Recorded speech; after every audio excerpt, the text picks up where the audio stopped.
छोटे नमस्ते। नमस्कार दोस्तों, आज हम मौजूद हैं सेक्टर 16 रोहिणी के अंदर। एक ऐसी शख्सियत है अजीत सिंह बढ़िया जी। अजीत बढ़िया जी, लाखों हजार दर्शक आपको देख रहे हैं। एक दिन में आपका स्वागत है।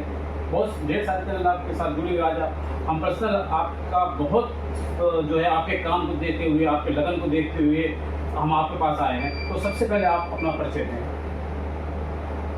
जय हिंद और जय भारत देखने वाले सभी लोगों को और पत्रकार वसीम जी को, जो आज इन्होंने मेरे इंटरव्यू के लिए टाइम निकाला और यहाँ पर मेरा इंटरव्यू कर रहे हैं। मैं अपना परिचय संक्षेप में ही देना चाहूँगा। मैं आम आदमी पार्टी का मंडल अध्यक्ष हूँ, मंडल नंबर 5 का, और वार्ड नंबर 21 से संबंधित है। हमारे माननीय MLA साहब अपना महेंद्र गोयल जी, जिन्होंने मुझे स्कूल ऑफ एक्सीलेंस में प्रतिनिधि बनाया हुआ है अपना, तो शिक्षक दिवस पे हमने वहाँ के विद्यालय प्रमुख से और वहाँ के शिक्षिकाओं से हम मिले और उनको शिक्षक दिवस की अपने मुबारकबाद दी। और जो उन लोगों की टीम ने उस स्कूल को इतना बेहतर ढंग से मेंटेन करा है, चाहे वो साफ सफाई का हो, बच्चों को एजुकेशन का हो, और बच्चों को एक इस तरीके से आगे ले जा रहे हैं जिसमें उस स्कूल का बहुत बड़ा योगदान है। उसी स्कूल के निकले हुए बच्चे MBBS के लिए भी क्वालिफाई करा है और IIT के लिए भी क्वालिफाई करा है बच्चों ने।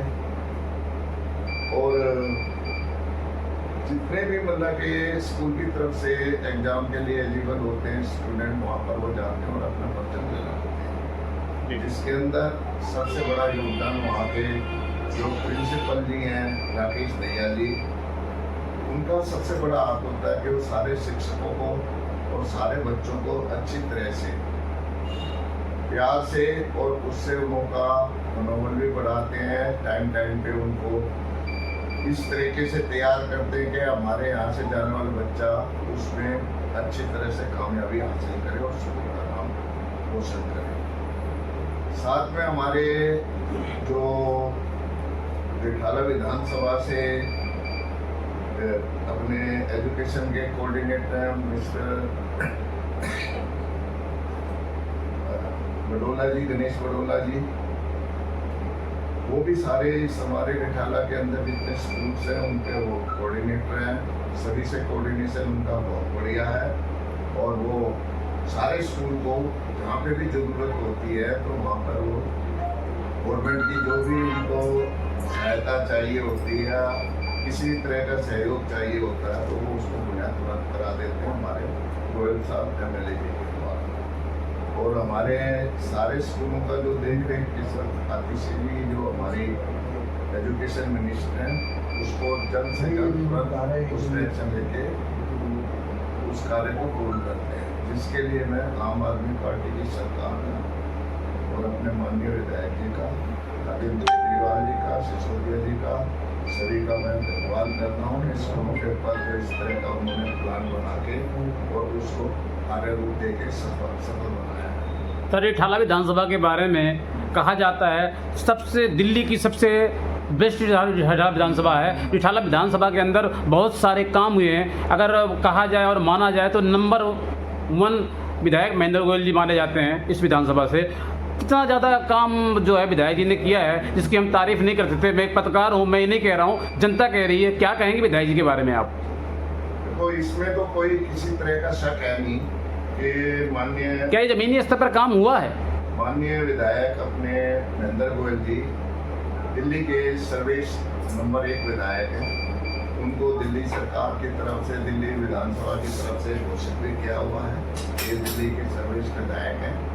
और उनके मार्गदर्शन में रिठाला में जितने भी कार्य हो रहे हैं, चाहे वो स्वास्थ्य से अम्बेडकर जो पहले अस्पताल था उसको मेडिकल कॉलेज बनवा दिया गया जी, वहाँ पे बहुत बढ़िया सुविधाएं मिल रही हैं।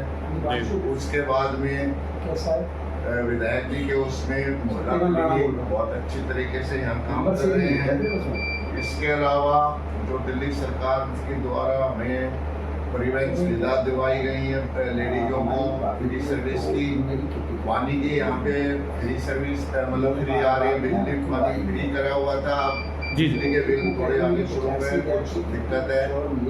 और इसके अलावा यहाँ की जो भी समस्या है, जो भी हमारे यहाँ का नागरिक रिठाला विधानसभा का, चाहे वो RW से संबंधित है या वैसे जो भी अपनी परेशानी अपनी शिकायत लेके जाता है उसको सुन के वो तुरंत निवारण करते हैं। तो इसलिए हम भी ये चाहते हैं कि ऐसा ही विधायक हमें ये कंटिन्यू चाहिए और हम उनके लिए पूरी दिलो जान से सेवा करेंगे और उनके लिए वोट मांगने के लिए पब्लिक के बीच में जाएंगे और उन्हें हमारे अपना प्रयास रहेगा।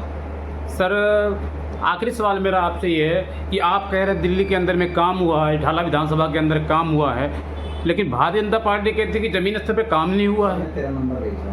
देखो, सबका देखने का नजरिया अलग अलग है।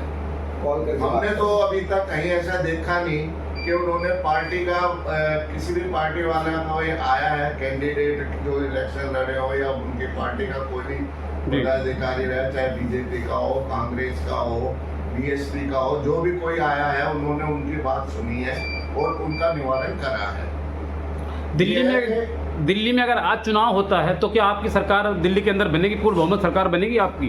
देखो, हम लोगों ने जमीनी स्तर से सबसे जो निचला तबका है, जिनको पहले शिक्षा नहीं मिलती थी, दवाइयाँ नहीं मिलती थी, बसों में इतना उन लोगों का खर्चा होता था, वो बुनियादी जो उनकी जरूरतें थी, घर के बिजली के बिल, पानी की ये जो थी, इन समस्याओं को काफ़ी हद तक दूर कर दिया है और आगे भी अभी इसमें प्रयास है, कहीं कमी है तो उसको दूर किया जाएगा। और हमें नहीं लगता कि जो इस सरकार ने काम करा है पिछले 8-10 साल से आम आदमी पार्टी ने, इससे पहले किसी सरकार ने ऐसा कोई स्टेप उठाया हो। उनके कार्यों को देखते हुए और उनके कार्य करने की जो कार्यशैली उसको देखते हुए मुझे क्या पूरे दिल्ली वालों को ये है कि केजरीवाल सरकार फिर दोबारा से सत्ता में आएगी और जिस तरीके से ये जो विपक्षी पार्टियां हैं जिनका यहाँ शासन छिन गया है, वो बदले की भावना से काम कर रही हैं। कोई केस बनता नहीं है, उठा के जेल में डाल देते हैं, जो सबसे बड़ी शर्म की बात है। मगर इस तरीके से सर आपकी पार्टी कैसे चुनाव लड़ेगी? आपके CM साहब तो जेल के अंदर हैं, चुनाव कैसे लड़ेगी आपकी पार्टी? देखो, क्या असर पड़ेगा? ये यहाँ का जो अपना सुप्रीम कोर्ट है जो पूरे भारत का जी, वहाँ पर उनकी सुनवाई चल रही है और ये जिस केस में केजरीवाल जी को अंदर जेल भेज रखा है उस पर मंगलवार तक का फैसला आ जाएगा, आने वाले मंगलवार तक तो बाहर आएंगे। पार्टी मजबूत है, कहीं बिखराव नहीं है और जब पार्टी राष्ट्रीय पार्टी बन जाती है तो छोटे जो कार्यकर्ता लगा लो, जो नेता हैं, वो सब अपने अपने फ्यूचर को लेके होते हैं। तो जब पार्टी बड़ी हो जाती है तो काम भी बढ़ जाता है। तो अब उसका जो नेतृत्व इस वक्त हमारे जो केजरीवाल जी हैं फिलहाल जेल में, आके बाहर वो पार्टी के इन सारे कार्यों को देख के सबको साथ लेके अगला चुनाव लड़े।